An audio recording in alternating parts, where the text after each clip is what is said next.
Going on. You are, baby. Thank you so much for doing this, man. Pleasure.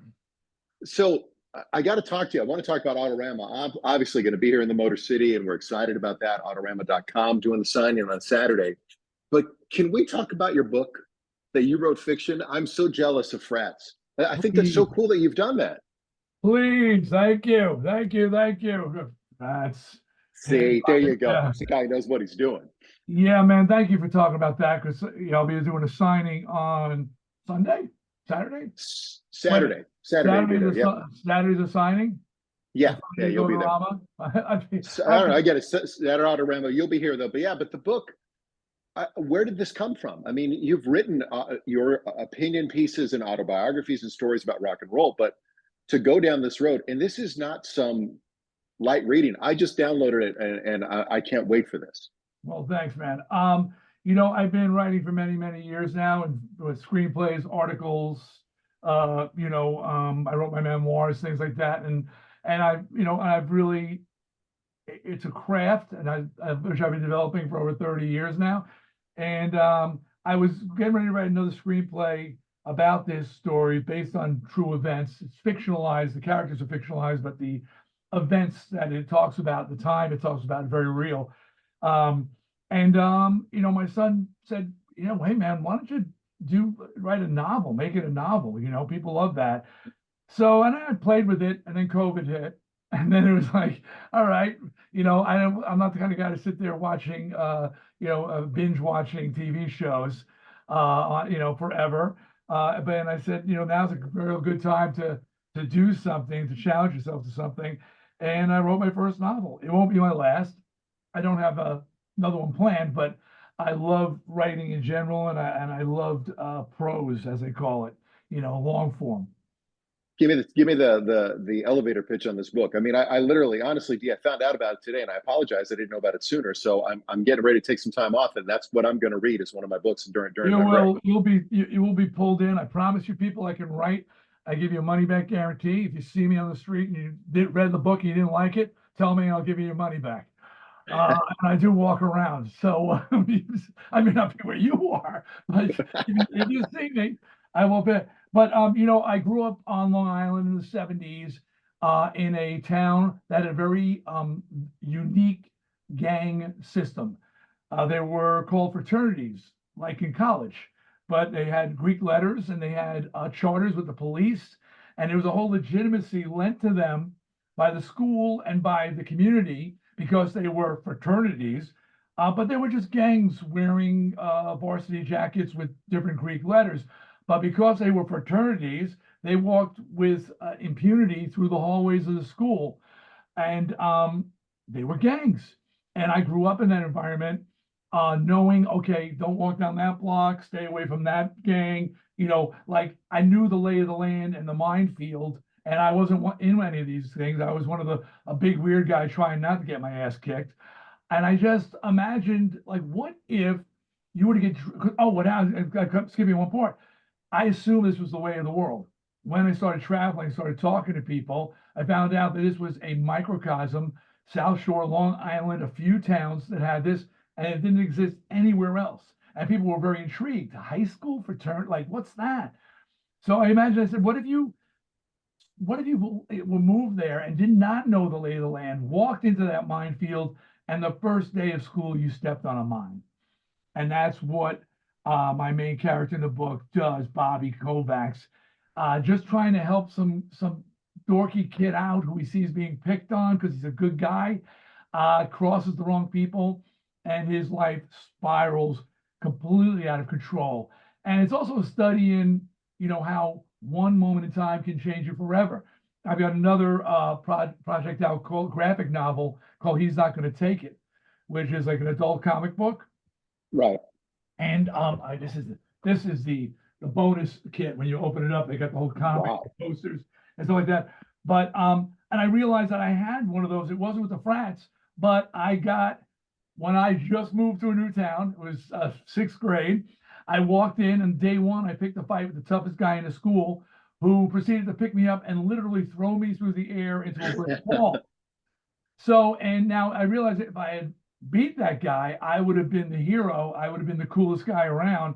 and I would have been out partying, having a great time, dating chicks. Instead, I became the laughing stock of my new town, of my new school. And I sat in my room listening to records and working on my music and playing guitar every day. So I said, wow, if I hadn't crossed that guy that day, my life would have been very, very different. But because I Sure. picked the fight with the wrong guy, my life went in a, well, ultimately in a very positive way because I found a career. Bobby Kovacs, unfortunately, does not find a career, and things go from bad to worse, and it gets very dark. Only thing I will tell you, there is a silver lining in the dark clouds towards the end. So, because you're reading it, going, "Oh my God, this guy is, oh my God, could it possibly get worse? It got worse. It got worse. How could it get Hey, worse?" But I have huge respect, Dee, for anyone as a writer who's willing to go there. It's easy to do. I don't want to say a fluff piece, but when you go there and you show a side of yourself, that to me is really interesting as a reader. I love that stuff. well, the funny thing is that that when I was looking for a publisher, the publisher was like, "We love this book. It's about toxic masculinity," and my response was, "It is." And they were like, "What?" I go, Sure, we'll go "Oh, with oh, that. Yeah. oh, yeah, yeah, yeah, it is, it is." I'm like, "It's toxic masculinity." I mean, so I mean, and that's such a catchphrase, one of those phrases people like. And I mean, when I stepped back, I said, "Oh yeah, it is." I mean, when you read about the environment that I was raised in, and there are gang environments all over. 70s, growing Sure. up in the 70s, growing up in the 60s, and the 80s, it was different than it is growing up now. And you wonder why the world is the way it is. Well, you have to go back and see the things that made us the people we are, and the environment we grew up in that made us just again who we are today. So and it kind of explains why we're also effed up.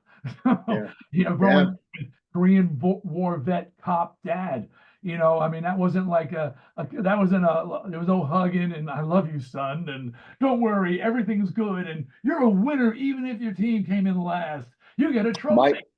Dee, my dad was a ranger in Korea, and the first time he really said, "I love you and I'm proud of you," and not because my dad and I had a great relationship. When I graduated boot camp in the Navy, Wow. and even then, his first word was, he looked at me and goes, "You swung your head when you shifted your rifle during parade." I'm like, "That's my dad," and he loved me to death. But yeah, it was a Chills, different man, world, man. chills. My, Yeah, my different dad world. says it now, but I got that. My wife's Italian, and they're all kissy and huggy and love you, and so I just brought that to my family, who are Eastern European, Ukrainian, stiff, and I'm like, "I love you, Dad." It was like hugging a piece of wood, it's like a.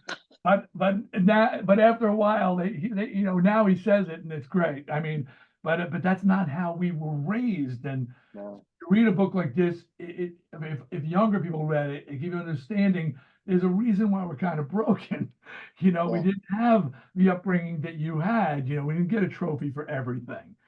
So my kids are. I've got two boys, D, and we talk about perspective all the time. But whether it's what you read, whether it's what you watch, my kids have watched MASH. My oldest kid is 26, and he watched all of MASH. He goes, "What an amazing show!" I'm like, "That's where a lot of our parents' heads were." And that show was so important to our parents. I mean, it meant so much. And like, I'm going to tie this all together. I wonder sometimes if you understand. I used to tape your videos when they would play on MTV on a cassette so I could listen to it in the car when I was going to high school. that's how we did That's it. how we did it. And you had to do it at the top of the hour when the MTV music thing kicked in, or you were a lame ass. You had to get the whole hour because you guys were always top of the hour. Always. We used to, the We're Not Gonna Take It video in particular was so legendary, still is to this day. I mean, it's always Yeah. pops up in any top video of all times. I mean, it was groundbreaking. Nobody had done something like that. I mean, at that point, Van Halen was like, we paid $35 for this video we did, with the hair dryer and my hair blown back. And then all of a sudden, We're Not Gonna Take It comes out, and there's Hot a Teacher. They're in school, and they're, like, sit down, Waldo. Now it's a movie. And Twisted was one of the first bands that did that. But when we would do that live, we would reenact the whole opening. We'd have, I can't explain the whole thing. We had a whole stage set in silhouette, father yelling at the kids, and the whole arena will be saying every single words. Oh, Stand up straight, tuck in your shirt, adjust that belt buckle, tie those shoes. Twisted sister, what is that? You just hear like the arena going because they taped it, memorized it, and yeah. it was important, because everybody related to it. Well, the other thing I was thinking about was, and we had a listener call this week and was talking about, we were mentioning Autorama, obviously, which is why you're going to be here in the Motor City. And his son looked at him, and I think he said his son was like 13. He goes, Autorama's Comic-Con for cars. I'm like, oh God, he's right. That's what it is. I mean, we go down there and you see 5 generations of the Batmobile, and you'll see Evo Oh my Knievel's God! Sky Oh my Cycles there. God! Yeah, yeah. This time I'm getting there early enough to sit in them all. They promised me I could sit in them all. I mean, to me, working the Autorama, and I've been traveling around the country now, and I'm like doing appearances at all the shows. Cars, Yeah. motorcycles, rock and roll. I mean, those are my favorite things. And I just, my wife says, you turn into a kid every time we're walking down the street and you see like we're out in California now, so there's a lot more of them. A vintage car go by and you're like, oh, that's a 66 Buick, and like, yeah, it's just, that's a good phrase. It's Comic-Con for cars. Yeah. What was your first car? 66 Mustang convertible, 289, high performance, pony interior, factory AC, which was insane because nobody bought a convertible with AC. It was like, why do you need AC? So this car, and I ran it into the ground and sold it for $50. God, if Seabiscuit, old Seabiscuit. I How mean, the hell did you get that as a first car? I didn't know what I had. I got it for $500. So it was a 69. My no, it was a 60. It was a 66. My dad got it. And my dad got it for $500 in 72. So, so it's a few years old already, and it was a little bit of a beater, but I love that car. But, we didn't we didn't realize the collectability of all this stuff. I mean, I'm reciting Right. all those things it had. I didn't realize it had that was a thing. Pony interior, factory air. I was like, oh, why does it have air conditioning? But yeah, but that made it like one of 12, 289 high performance engine, not the straight six. So there was, anyway, that was my first. And I've had multiple Mustangs. I had a 70 Mach 1 and I had a 69 Boss 302 for 27 years. Pistons are tattooed on my shoulder. Wow.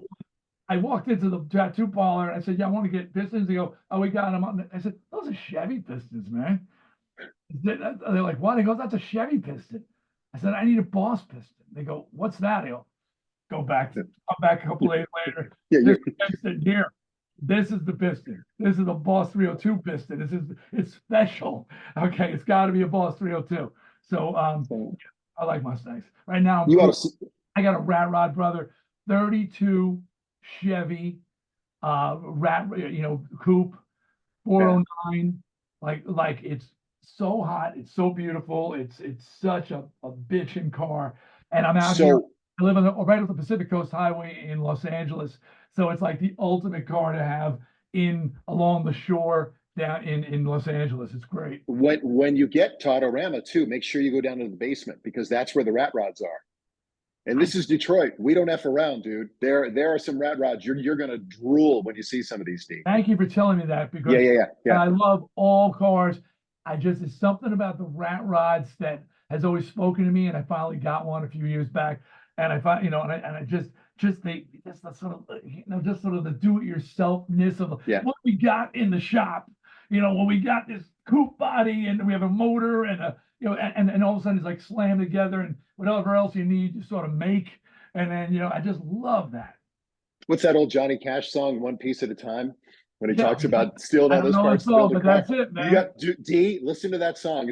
It's called One Piece at a Time. He works on a line and he steals parts and he puts a car together. It's Chill. exactly what it's greatness. It's greatness, man. Man. But that's it. So I got my Boss 302. It was a basket case, and I slowly collected parts for it. When they were still selling it, and this is the early '80s. I could still go to the dealer and order the bumper and order the grill and order parts. And then I struck oil in '84, and then I just had it built. So I'll tell you how big Autorama is here. On Friday, when the doors open at Huntington Place, Cobo there will be people waiting. There'll be a line out just all the way around the building of people waiting to be the first to get in. That's how big of a deal it is here. I can't wait. Again, I've done multiple of these things. Detroit, Motor City, come on, Rock City, Right. Motor City. That's what How we many do. more nicknames could it appropriately have? Okay, Motor City, Rock City, it doesn't get better than that. So, and I've always, I had a great affection for Detroit, amazing experiences, memories, shows. I mean, where do you go into like a gym, like a everybody kind of gym? And women are working out. So you got another thing coming by Judas Priest. I mean, Yeah. it's just this is a metal city. I should call it Hey, metal. man, we found your first gig at Pine Knob with Twisted Sister. You guys opened for Dio. Damn, that was a tour. When men were men and tours were tours. I mean, Dio Twisted, Iron Maiden Twisted. It wasn't like a hair metal thing back then. It was just we were just an odd metal band, and nobody Yeah. blinked twice to see us touring with Metallica and Motorhead in Europe. I mean, it was like, oh yeah, I mean, and then by the end of the '80s, they screwed the pooch, and suddenly happy metal is born. Everybody's got teeth. Everybody's smiling and the hair's out to here. I mean, my hair was out to here, and all of a sudden now it's hair metal. And you would never, by the end of the '80s, to see a Metallica and a Poison on the same bill, you would never see it. But Yeah. go to the early '80s, '83, '84. Back then, it was just right. It was heavy metal, man, and that's when it was great. And you know what's cool is though, like you mentioned this, because you're going to be here with Party Gras with Brett, Yeah, yeah. and you and Brett, and Brett has rediscovered himself. And I put it back to they did a tour with Def Leppard, and it was a stadium tour. And he went out there, and we're taping this. He didn't give a fuck. He went out there, put on a Tigers jersey, and went nuts at Comerica Park. And people walked out of there. It was Crew, Def Leppard, and Brett Michaels. We had more people calling us, going, "Holy shit! Have you seen Brett Michaels? He was in great shape. He was in great voice, and he just tore it up like you guys do." And this Party Gras, the vibe, we did it last year. Dude, you are in for a treat. Everyone is in such a good place, and they're having so much fun. But yeah, he's a rock star. Brett and I have known each other for quite a few years. He will happily tell you the story of coming up to me on the street in LA when they were just struggling trying to, sell tickets to the club shows, and seeing Dee Snider on the street and coming up to me outside the studio we're in. And he says, and you were so kind to me. But I used to have this saying, be kind to the people you meet on the way up, because they may pass you by and need an opening act. And that's kind of where we are today. And Brett and I, we're on Celebrity Apprentice together. We're birthday bros, both March 15th. So Wow. and we got a lot in common. And the reason he reached out to me and said, hey, man, I'm doing this Party Gras thing. And I did one with him. He said, how many can you do? How many can you do? He's this guy. He says, not enough people are still rock. I mean, I won't name. I'm not going to name names. My wife said you got to be a mature elder statesman. I'm not going to point Had fingers, hell with that. Yeah. but you can't. But you see them all out there. You saw some of them on that same bill you were talking about, Yeah. and they can't even move anymore. And then and you see the guys like Brett, and I'm happy to say that people, you won't be disappointed. We're up there having nothing but a good time. And He's a maniac. happy to be there, man. Happy to be there. So Lou Graham's on the bill. Can you help me? And I know the Rock and Roll Hall of Fame, and I've talked about it all the time. It's okay to be mad about it, but it's still just a music hall. It doesn't define who we are.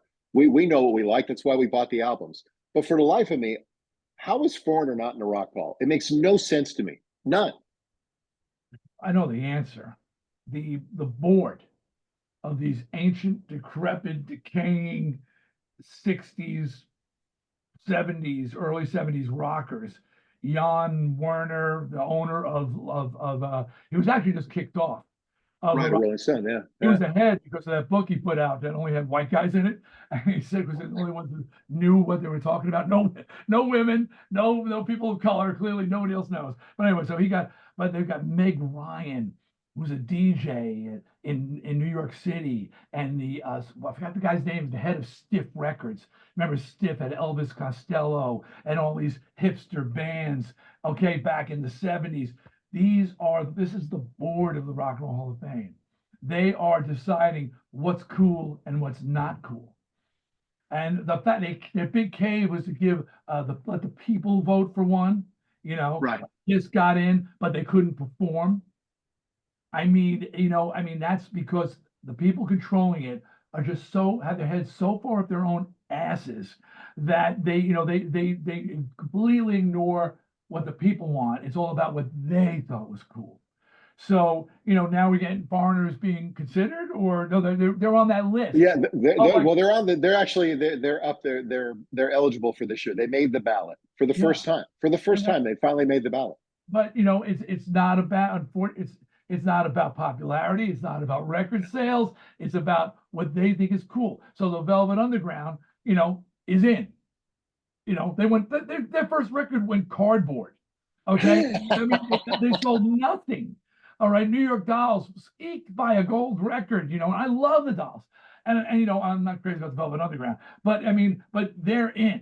First ballot, boom, boom, first time around, and then the idea Right. of being in the Madonnas and these other, and these other pop stars, and even hip hop and rap. I mean, I got nothing against it, but they should just call it. If this all they do is fix the problem, is change the name, make Thank it you. a Music Hall of Fame. That's all they have to do. Right? On Long Island, there's the Long Island Music Hall of Fame. Twisted Sister's in there. So is Billy Joel. So is Mariah Carey. So is Boyz II Men. So is Run DMC. So is Kiss. So is Neil Diamond, Barbra Streisand, Woody Guthrie. And nobody blinks because it's music. Says it right. Cool. Okay, Long Island Music Hall of Fame. These guys are all from Long Island. It's music. Fair enough. The minute you say Rock and Roll Hall of Fame and you start dragging in Madonna, Yeah. Dolly Parton, even she saw the insanity of that, but decided to use a platform to bring attention, which was cool. She's cool. But anyway, just that's the big problem, is calling it the Rock and Roll Hall of Fame when they're inducting everybody but rock bands, real rock bands. Unreal. Well, I hope he gets in. I hope Lou and them and Mick get in, man, because 80 million records. How do you even, if that comes up in conversation as someone who you pretend to be a music expert on this panel, that's how people spoke before social media. You went to the record store and you bought vinyl, you bought cassettes. That's what you did. 80 million copies of one artist. I hope that's crazy. Get in, and I hope that, the classic lineup is the one acknowledged. There's a lineup out there right now who sound exactly like Foreigner. I give them that, but I know all those guys. They weren't on a album. Album. Jeff Pilson was in Dokken. And he's a great bass player, and I love him. But he wasn't on any of those classic records. When you get inducted, it really needs to be the classic lineups. The surviving people, because they deserve to get that respect and acknowledgement. Sometimes I see people dragging other people up on the stage going, really? I'm not going to name names, but people who wear the same makeup as the guys who I know what you're talking about. And they're on the stage. I don't get that. I don't get it. But we gotta respect our elders. Respect our elders. That's me. So look, we're gonna. So am I doing an in-store? I'm doing a book signing as well. The day. I don't know. That's what I don't know. I got to find out about that. I know Saturday you're going to be at Autorama. You'll be there signing autographs. Are you doing some Sunday? Okay. Sunday I'm signing books at a bookstore, and I don't know the name of the store, but you're going to find out. You're going to add it to the thing and tell people. Oh yeah, we'll do research. And the great thing about Autorama is, which I love, is everybody gets an autograph. I do a lot of these conventions, and you're paid, and you got to set. Everybody's paying for everything, and that's the way it is. That's the way of the world. But it's very cool of Autorama to say, hey, we don't want you have to set up a table and sell stuff or whatever. We just like people who will come, get an autograph, get an 8x10 glossy, and take a picture with you, and no strings attached.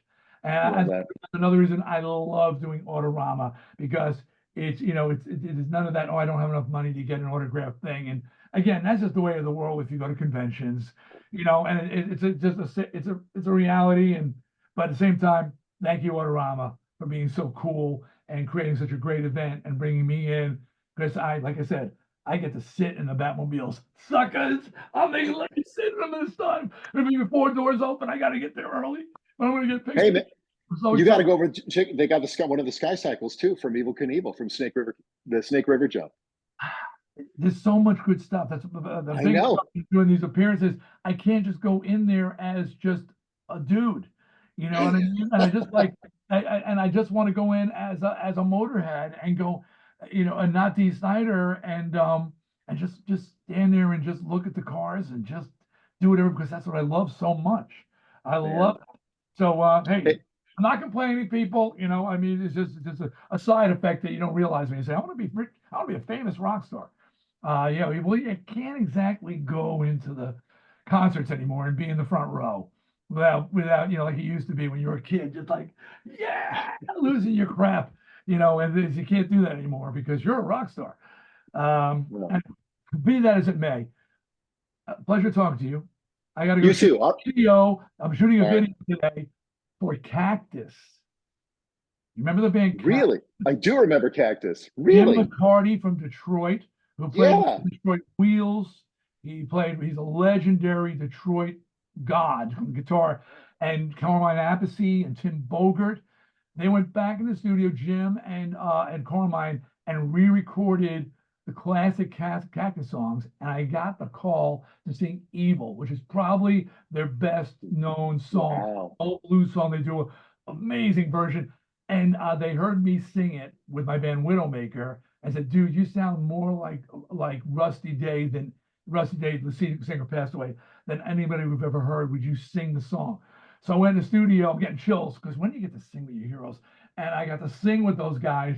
And now Red Company decided that they want a video for the release. And so I have to leave, and I have to leave now to go shoot a video with my Awesome. Detroit legend, Jim McCarty. Absolutely, man. Autorama.com again for tickets, all the information. Dee will be there. And when you come here in August, I'm going to talk to my friends at Ford. You want me to get a Mustang Dark Horse for you to check out? That would be nice. Okay. Please. Okay. I've All had right. many, many Mustangs in my life. I'm a Fomoco guy, so I would love that. Yeah, and Okay. yeah, I know people going, wait a minute, you got a Chevy Rat Rod with a 409. I said, well, I fell in love with the Rat, itself. I mean, and at this point, I love all survivors. At this point, I see any car. I can see a damn, a Gremlin X riding down the road. I mean, those Okay. laughing stock cars, and you go, "Holy crap! Did you see that Gremlin go by?" Like, and it was a laughing stock back in the '70s, and now it's just amazing to see Hell one yeah.